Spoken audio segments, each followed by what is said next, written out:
Hello students, नमस्कार, good evening to all of you. क्या हाल चाल है, कैसे हैं? आई होप ज़बरदस्त होंगे और तैयारी भी आपकी शानदार तरीके से चल रही होगी। दोस्तों, जैसे कि आप सभी को पता है कि SSC GD previous year maths की सीरीज में चला रहा हूं, जिसमें आज की जो क्लास है उसमें 25 नवंबर 2021 की थर्ड शिफ्ट के क्वेश्चन मैंने लिए हैं। इस सीरीज की 18वीं क्लास है और इस सीरीज में 2021 में आए गणित के सभी प्रश्नों का मैं शिफ्ट वाइज हल करा रहा हूं। ठीक है, तो इसके पहले 17 क्लासें हो चुकी हैं। अगर आप चैनल पर नए हैं तो चैनल को सब्सक्राइब कर लीजिएगा और पिछली क्लासें भी अटेंड कर लीजिएगा।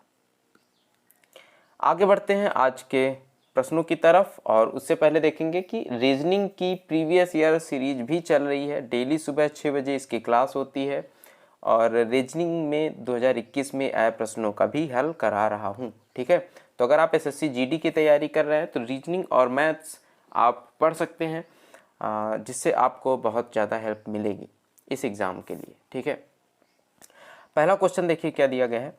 एक डेयरी मालिक प्रतिदिन 3 किस्मों फुल क्रीम, टोन्ड और double toned, full cream, toned और डबल टोन्ड के 1 लीटर के पैकेटों में 528 लीटर दूध बेचता है। एक लीटर है तो 528 लीटर यानी कितने पैकेट? 528 पैकेट होगा। टोन्ड दूध के पैकेटों की बिक्री फुल क्रीम दूध के पैकेटों की तुलना में 80% अधिक है। यानी कि अगर फुल क्रीम में 100 बिक्री होगी तो इसका 80% अधिक 180% यानी 180 यूनिट टोन्ड दूध के पैकेटों की बिक्री होगी। और डबल टोन्ड दूध के पैकेटों की बिक्री टोन्ड दूध के पैकेटों की तुलना में 60% कम है। 180 का 60% कम कर देंगे तो 180 का 40% कितना हो जाएगा? 18 चौको 72।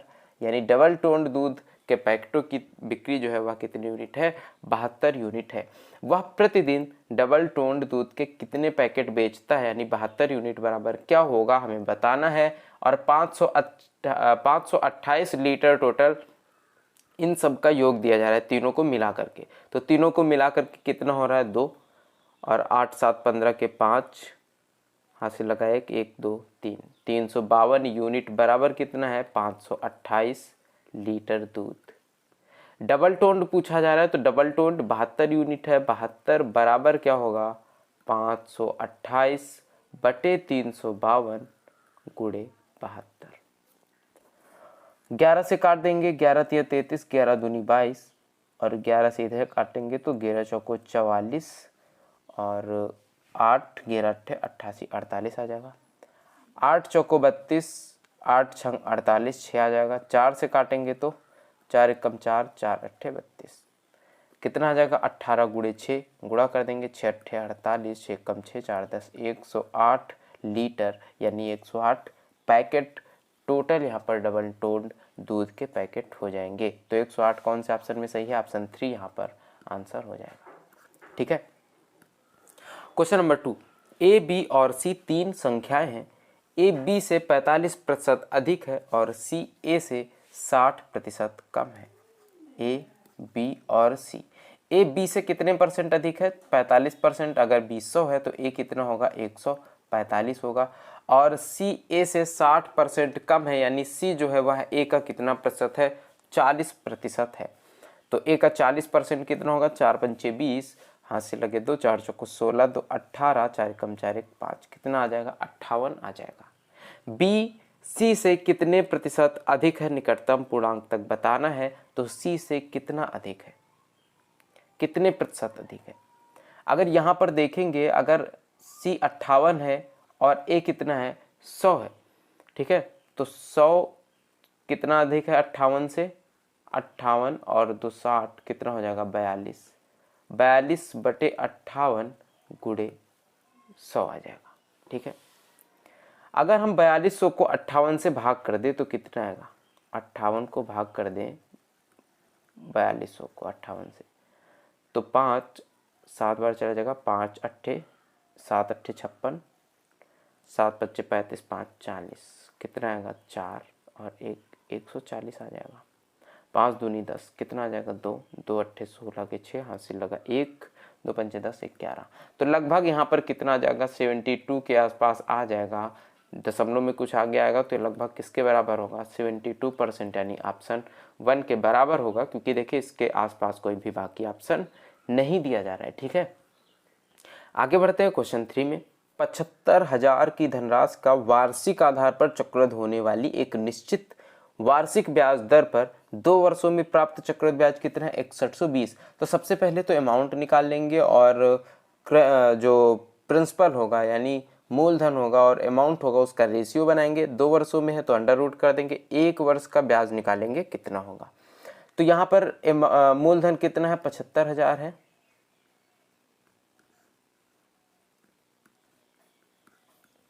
मूलधन कितना है, 75,000,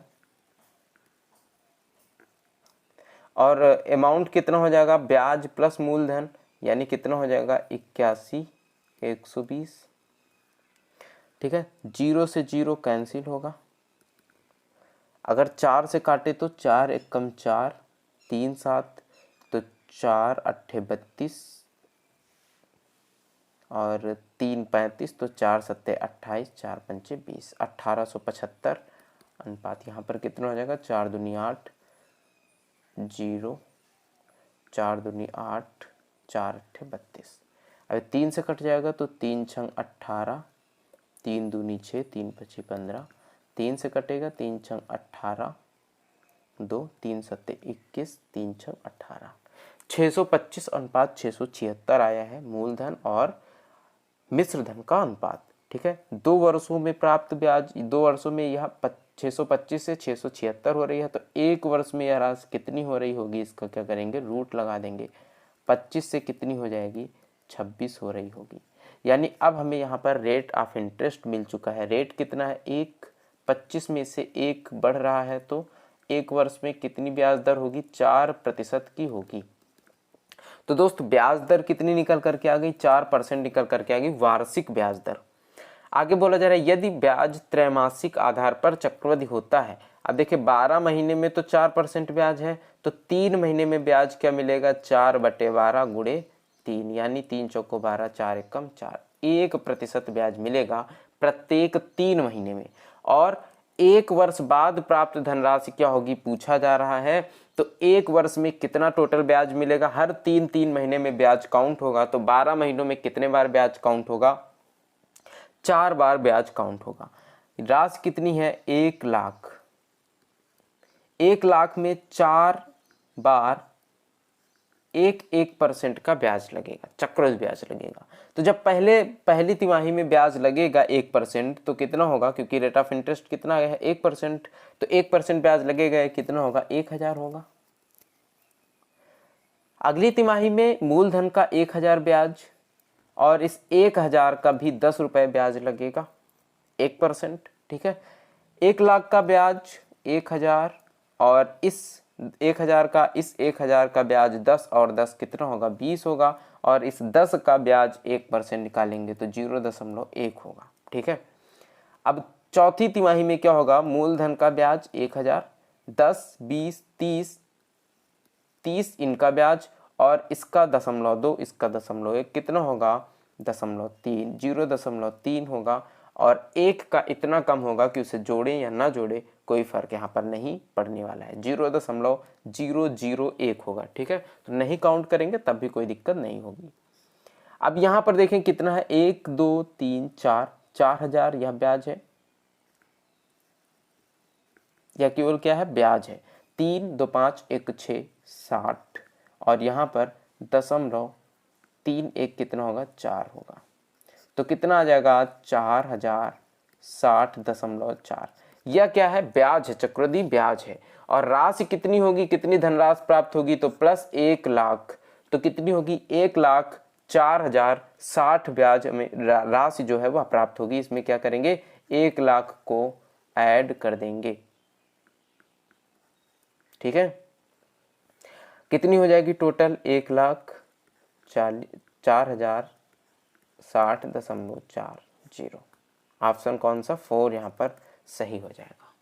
ठीक है ना, आगे बढ़ते हैं क्वेश्चन नंबर 4। यदि केलों को 7 रुपए प्रति केले के बजाय 10 रुपए प्रति केले के मूल्य पर बेचा जाता है, तो कुछ केलों के विक्रय मूल्यों के बीच का अंतर 990 आता है। अगर 7 के बजाय 10 में बेचें तो एक केले के विक्रय मूल्य का अंतर कितना आएगा, 3 रुपए आएगा। और यहाँ पर अंतर कितने रुपए आ रहा है, 990 रुपए आ रहा है। तो टोटल केले कितने हैं, अगर टोटल केलों की संख्या निकालनी हो, टोटल केले कितने हैं, तो 990/3 कितने केले हो जाएंगे, 330 केले। केलों की संख्या टोटल कितनी है, 330 है। और यदि सभी केलों का क्रय मूल्य कितना है, 1980 है, तो 330 केलों का जो सीपी होगा वह कितना होगा, 1980 होगा। एक केले का सीपी कितना होगा, 0 से 0 कैंसिल, 11 3 33, 11 1 कम 11 और 11 8 88, 3 6 18। एक केले का सीपी कितना है, 6 रुपए है। 18% का लाभ अर्जित हो रहा है, तो 10 किलो का विक्रय मूल्य कितना होगा। अगर एक केले का सीपी जो है वह 6 रुपए है, तो 10 किलो का सीपी कितना होगा, क्रय मूल्य कितना होगा, 60 रुपए होगा। और जब 60 में 18% का लाभ मिलेगा तो 60 का 18% कितना हो जाएगा दोस्त, 6 8 48, 6 कम 6 4 10 का 0, यहाँ से लगा 1, 6 कम 6 1 7, और यह 0 यहाँ पर दशमलव लग जाएगा, कितना आ जाएगा, 70.8 रुपए हो जाएगा प्रत्येक 10 किलो का विक्रय मूल्य। ठीक है, आई होप समझ में आ गया होगा आपको। आगे बढ़ते हैं। अगर आपको कोई भी प्रश्न समझ में नहीं आता है तो आप क्वेश्चन नंबर के साथ कमेंट कर दिया कीजिए। मैं उसी तरह के प्रश्नों को और भी ले करके, उदाहरण के उसी तरह के प्रश्नों को ले करके आपको अच्छे से समझा दूंगा। ठीक है, एक अलग सेपरेट वीडियो में। आगे बात करते हैं क्वेश्चन नंबर 5 की। दुकानदार ने एक वस्तु की कीमत इस प्रकार अंकित की जिससे वह उसके क्रय मूल्य पर 30% का लाभ अर्जित कर सके। फिर उसने अंकित मूल्य पर 12% की छूट पर इसे बेच दिया। उसके द्वारा अर्जित वास्तविक प्रतिशत लाभ ज्ञात करो। देखो, मान लीजिए सीपी कितना था, 100 था, तो उसने क्या किया, क्रय मूल्य पर 30% का अर्जित लाभ हो इतना मूल्य अंकित किया है। यानी मार्क प्राइस जो है वह कितना कर दिया, 100 में से 30% बढ़ा दिया, 130 कर दिया। अंकित मूल्य पर 12% की छूट पर इसे बेच दिया है, तो एसपी जो होगा वह क्या होगा, अंकित मूल्य 130 है, इस पर 12% की छूट देगा तो कितने में बेचेगा, 88% में बेच देगा। यह इसका क्या हो जाएगा, एसपी हो जाएगा। 0 से ये 0 कैंसिल, 13 8 104 के 4 हासिल लगे 10, 13 8 104 और 10 कितने होंगे, 114। और यहाँ पर इस 0 की वजह से यहाँ पर क्या लग जाएगा, दशमलव, तो 114.4 इसका सेलिंग प्राइस आ जाएगा, एसपी आ जाएगा। बोला जा रहा है कि उसके द्वारा अर्जित वास्तविक प्रतिशत लाभ ज्ञात करो। 100 में खरीदा था दोस्त, बेचा कितने में, 114.4 में, तो कितने का लाभ हुआ, इसे 14.4 का लाभ हुआ 100 में से। तो प्रतिशत लाभ जो 100 में से होता है वही काउंट किया जाता है, कितना होगा, 14.4% का टोटल इसे वास्तविक लाभ हुआ है। ठीक है, आगे बढ़ते हैं क्वेश्चन नंबर 6।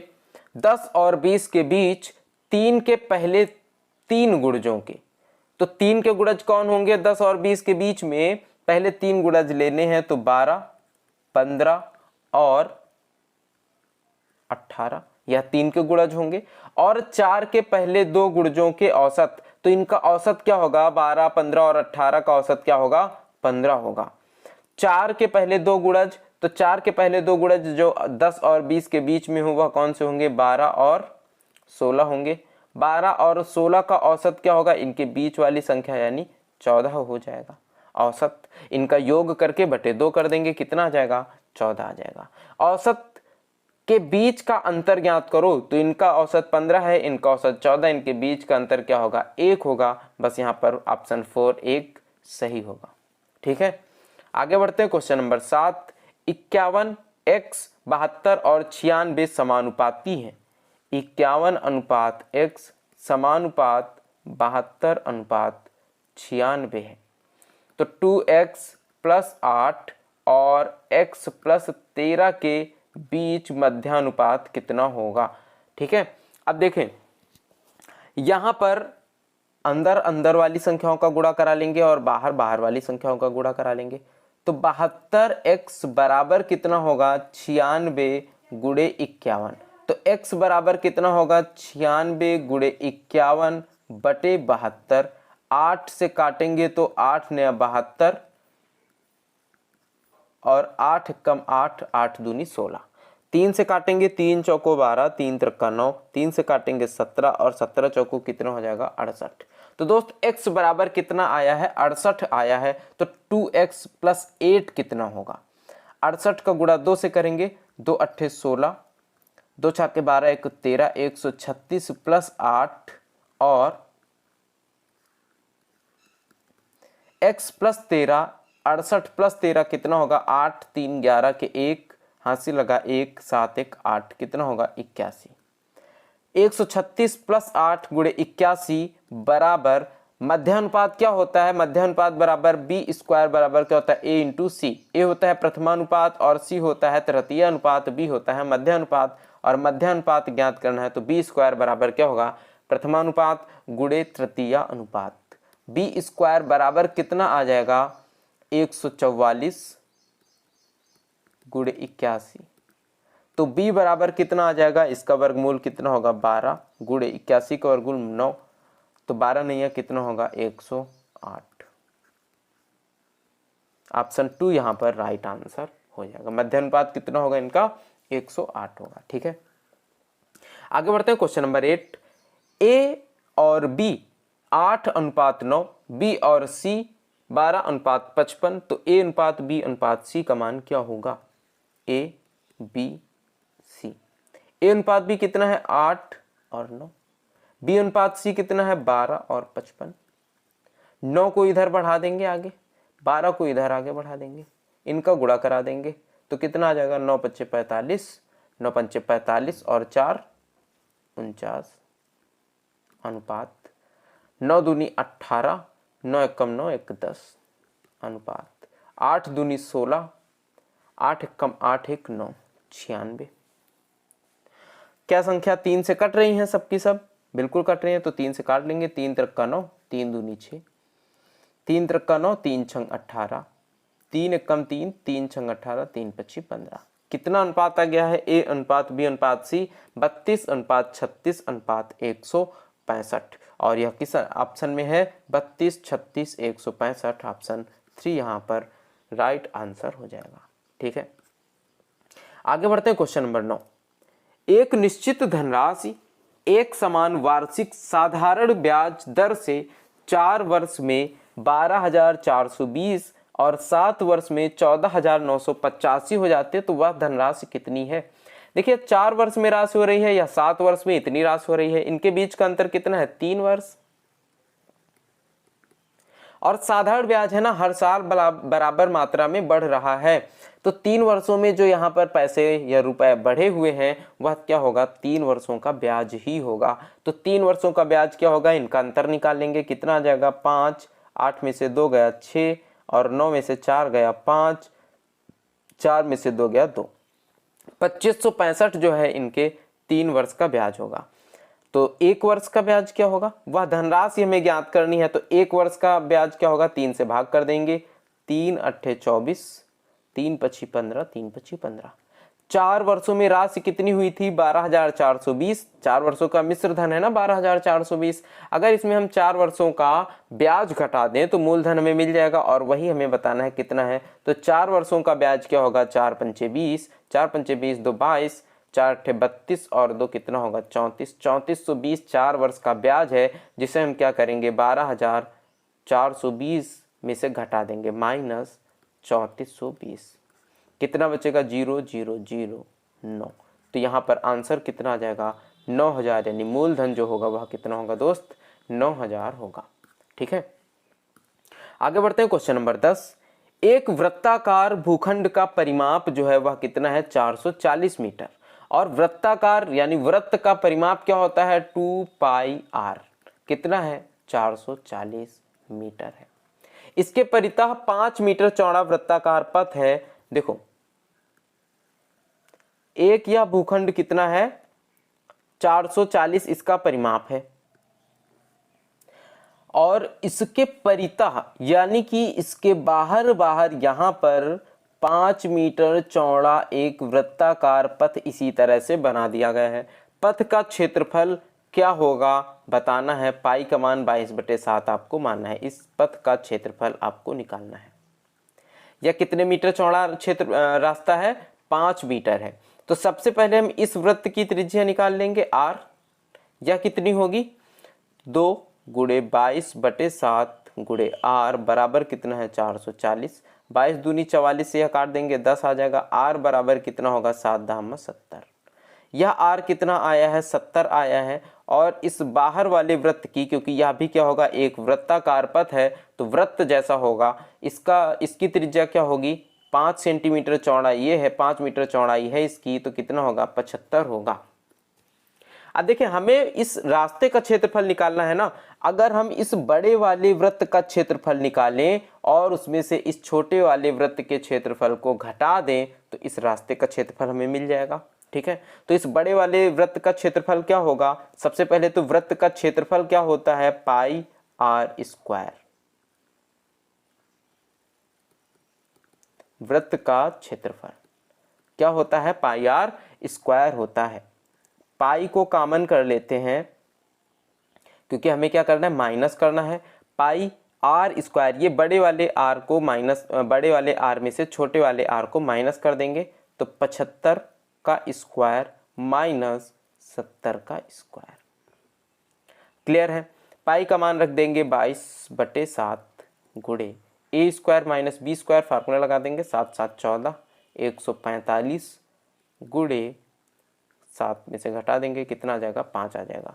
5 दूनी 10, 5 दूनी 10, 1 11, 110 आ जाएगा। 110 से गुणा कराएंगे 145 को, तो 11 पच्ची 55 और कितना होगा? 11 चौको 44 और 5 49, 11 एकम 11 और 4 15, 15 950 बटे कितना आ जाएगा? 7 आ जाएगा।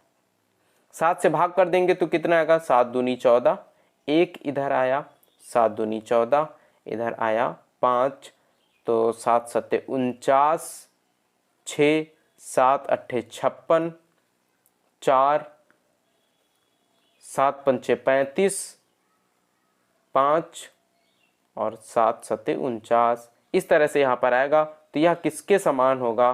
2278.6। यह इसके आसपास है। तो यहाँ पर ऑप्शन 2 क्या होगा? सही हो जाएगा।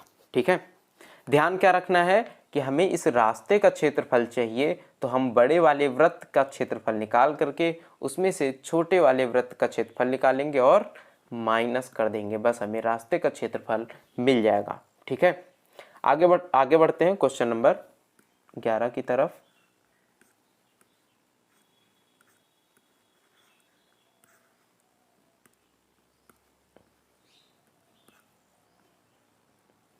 क्वेश्चन नंबर 11 के दिया गया 18 मीटर लंबी, 10 मीटर ऊंची और 40 मीटर चौड़ी एक दीवार को 30 सेंटीमीटर, 15 सेंटीमीटर और 10 सेंटीमीटर की विमाओं वाली ईंटों का उपयोग करके निर्मित करना है।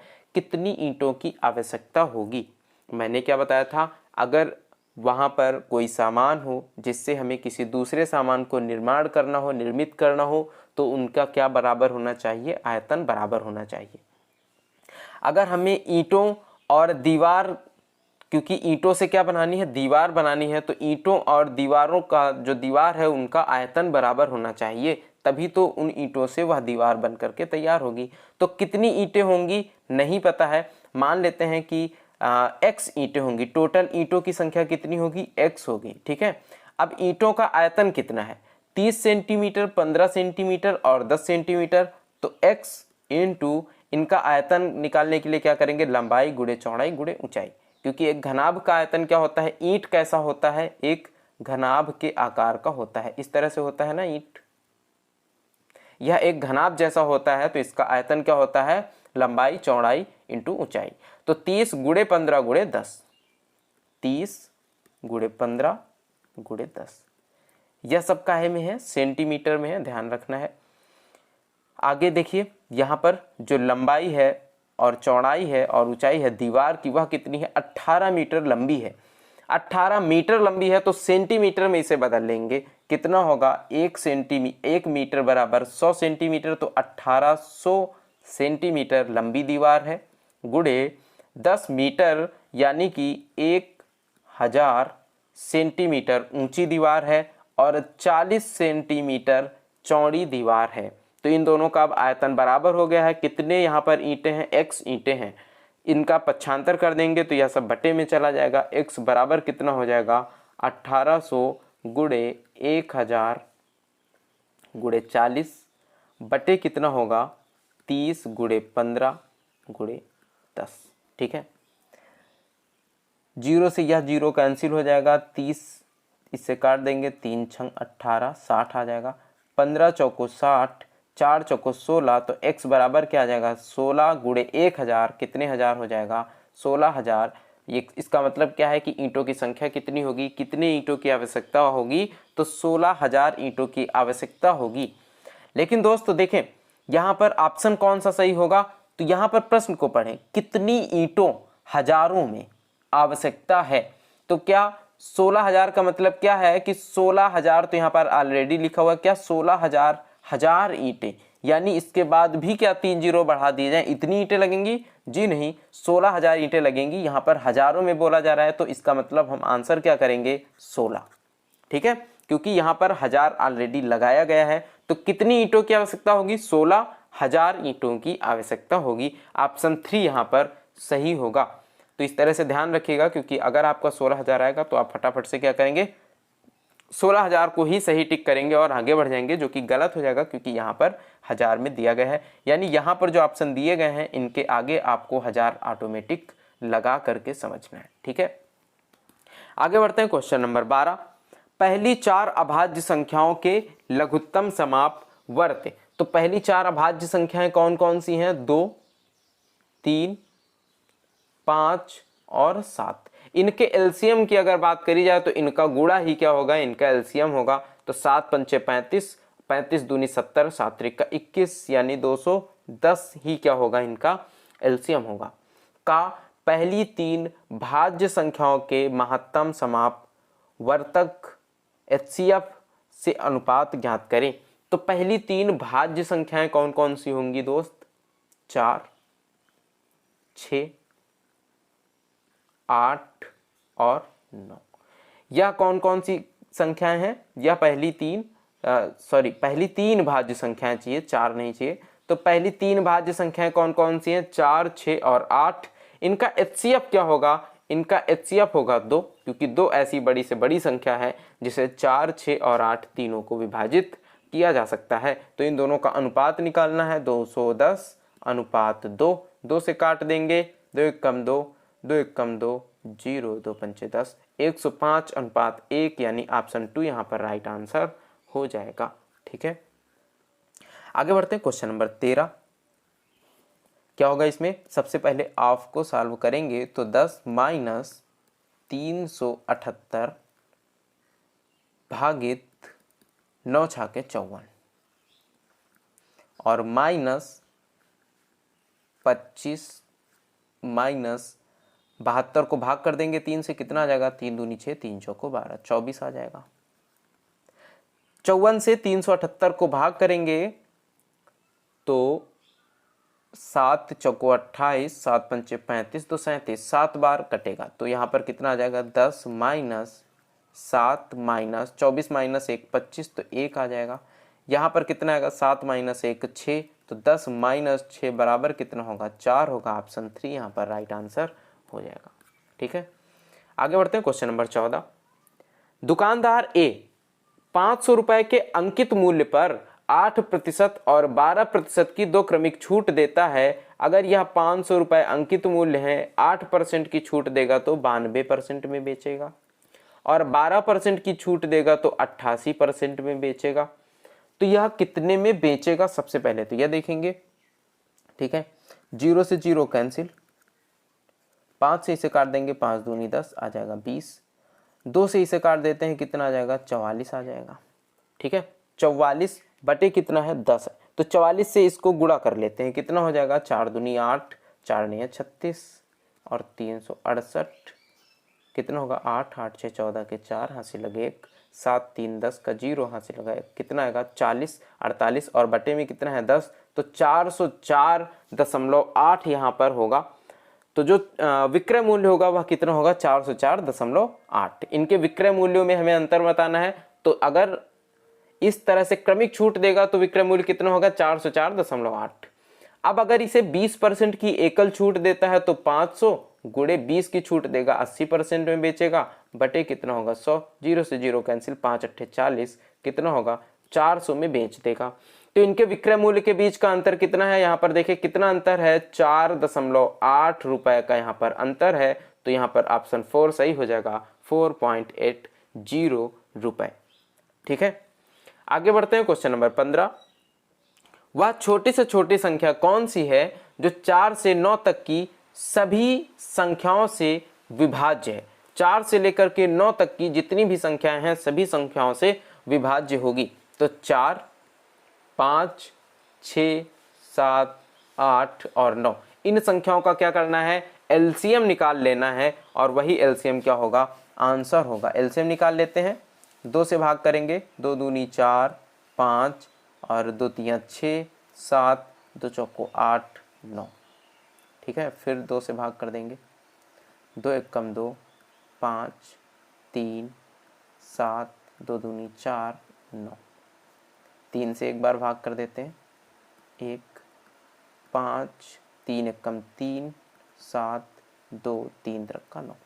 अब देखिए जो अभाज्य संख्या दिख रही है सबका गुणा करा देंगे, 2 गुणे 2 गुणे 3 गुणे 5 गुणे 7 गुणे 2 गुणे 3, इनका गुणा करेंगे क्या आ जाएगा, 2 दूनी 4, 4 तियां 12, 12 पंचे 60। ठीक है, 60 आ गया है, गुणा 3 दूनी 6, 6 सत्ते 42, 42 आ गया। तो 60 गुणे 42 कर देंगे 0, 6 दूनी 12 के 2, हासिल लगाए 6 चौको 24, 1 25, कितना आ जाएगा 2520। तो 2520 ही छोटी से छोटी संख्या होगी जो 4, 5, 6, 7 और 8 और 9 इन सभी से विभाजित होगी। ठीक है, आगे बढ़ते हैं अगले क्वेश्चन में। क्वेश्चन नंबर 16, एक निश्चित धनराशि के लिए 5% वार्षिक ब्याज दर पर 2 वर्ष के साधारण ब्याज और वार्षिक रूप से चक्रवृद्धि होने वाले चक्रवृद्धि ब्याज के बीच का जो अंतर है वह 25 रुपए है, वह धनराशि ज्ञात करें।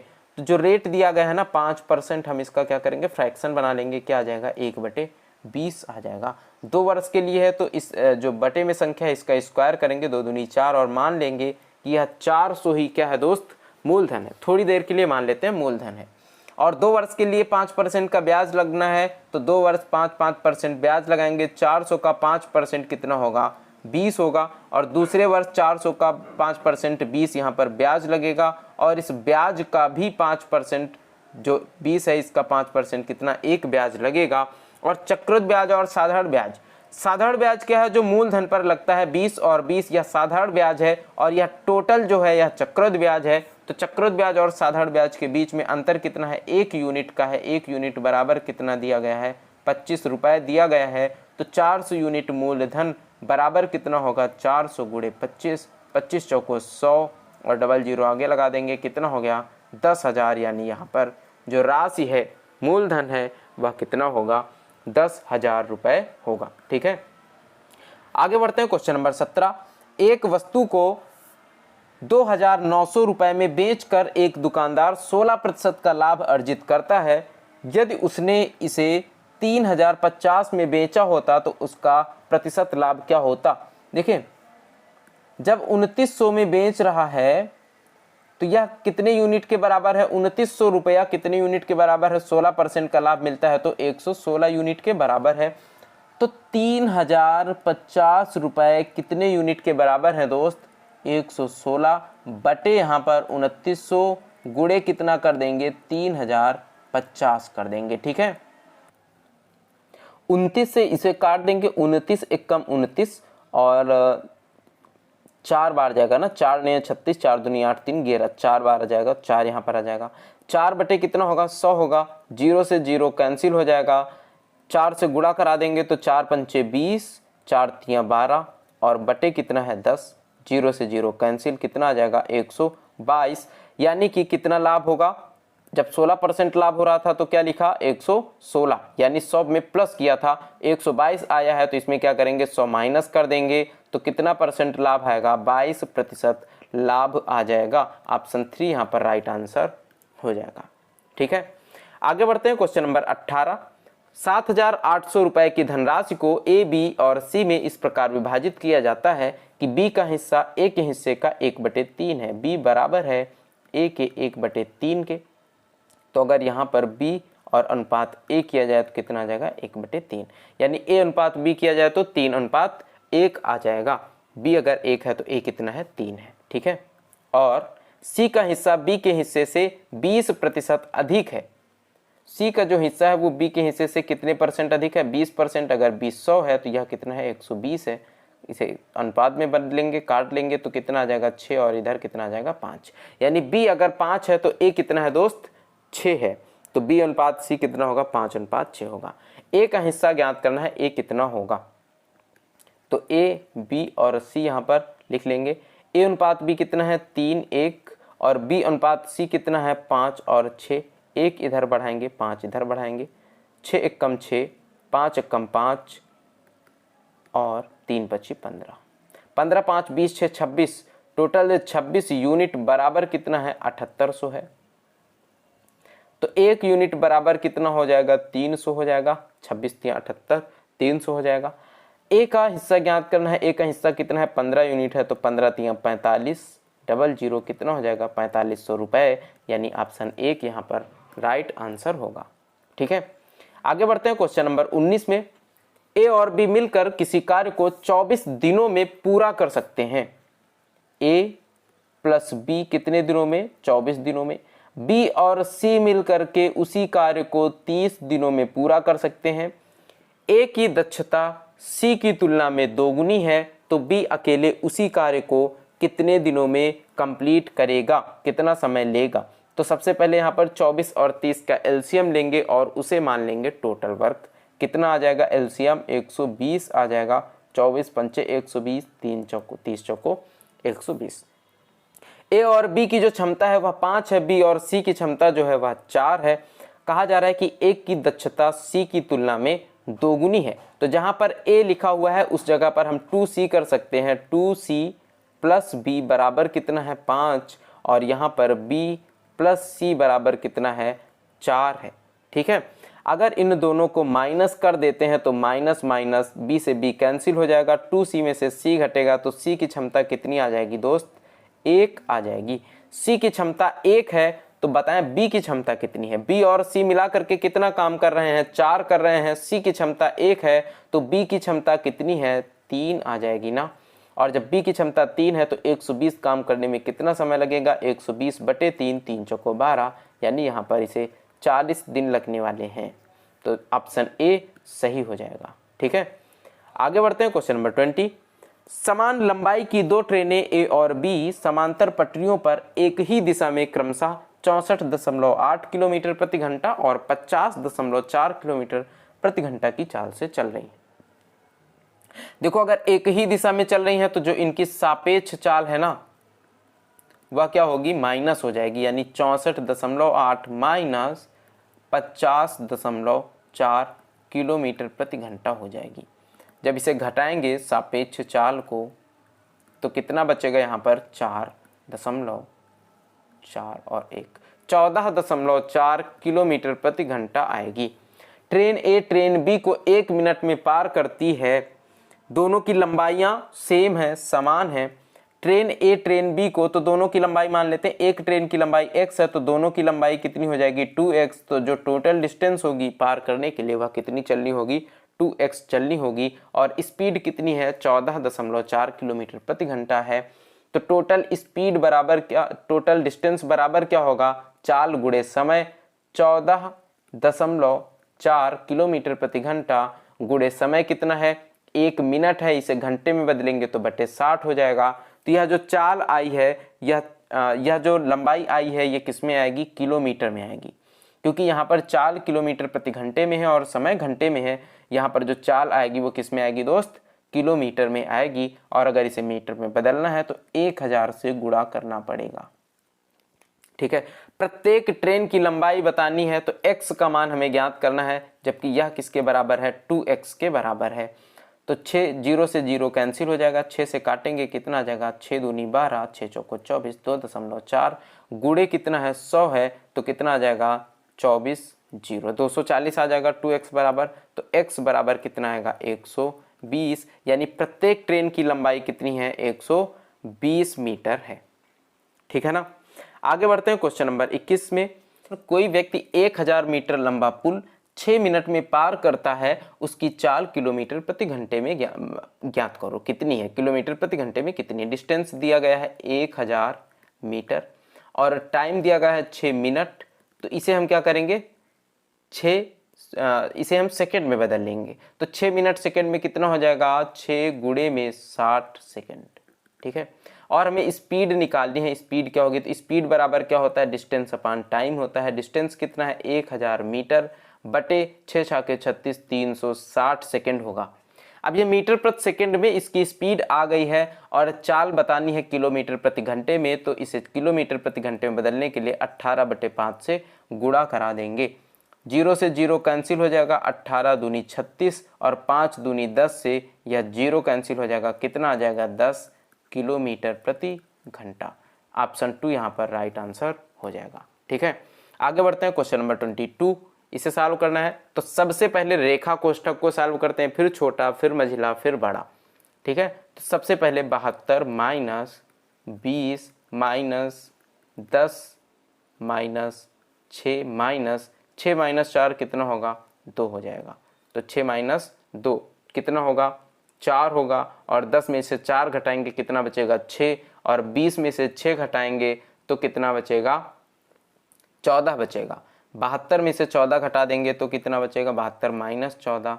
12 में से 4 गया 8, 6 में से 1 गया 5, तो कितना आ जाएगा 58। Option 1 is the right answer. ठीक है। आगे बढ़ते हैं क्वेश्चन 23। एक व्यक्ति ने एक पुरानी वस्तु 5400 में खरीदी और उसकी मरम्मत पर 200 रुपए खर्च कर दिए। उसने इसे 6300 में बेच दिया, उसका लाभ प्रतिशत कितना था। देखिए 5400 में खरीदा और 200 और खर्च किए ना, तो जो टोटल कास्ट प्राइस उसे पड़ा है वो कितना है 5600 रुपए।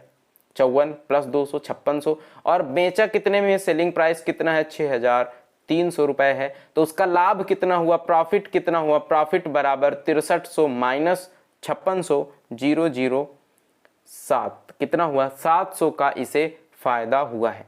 ठीक है। और लाभ प्रतिशत पूछा जा रहा है, तो लाभ प्रतिशत बराबर क्या होगा, प्रतिशत जो प्रॉफिट होगा बटे CP 5600 गुणे कितना होगा 100। 7 0 से 0 कैंसिल, 7 8 56 कितना आ जाएगा, 4 से काटेंगे तो 25/2 यानी कि 12.5% का लाभ इसे हो रहा है। ऑप्शन 2 यहाँ पर सही हो जाएगा। ठीक है। आगे बढ़ते हैं क्वेश्चन नंबर 24।